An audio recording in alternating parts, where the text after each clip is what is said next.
Petugas Badan Penanggulangan Bencana Daerah Kota Padang membersihkan sisa pohon tumbang yang menimpa sebuah bengkel milik warga di kawasan Ulakarang, Kota Padang, Sumatera Barat.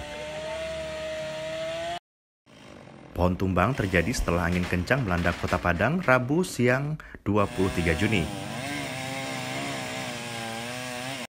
Timpahan pohon tumbang tersebut merusak bagian atap bengkel milik Budiman. Menurut Kepala Bidang Kedaruratan dan Logistik BPBD Kota Padang, Sultan Hendra, tidak ada korban jiwa dalam peristiwa tersebut. Namun pemilik bengkel mengalami kerugian ditaksir hingga jutaan rupiah. Di BMKG masih memprediksi untuk Kota Padang diguyur hujan disertai angin kencang, jadi kepada masyarakat itu waspada dan berhati-hati, terutama masyarakat yang beraktivitas di luar rumah jika terjadi angin kencang. Minta untuk sementara berlindung atau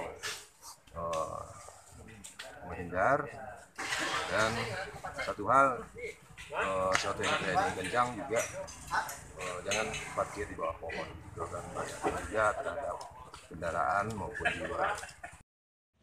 BPBD Kota Padang mengimbau warga untuk tetap waspada terhadap ancaman angin kencang dengan menghindari tempat-tempat rawan seperti di bawah pohon jika angin kencang sedang terjadi. Fuadi Zikri, Padang Kita.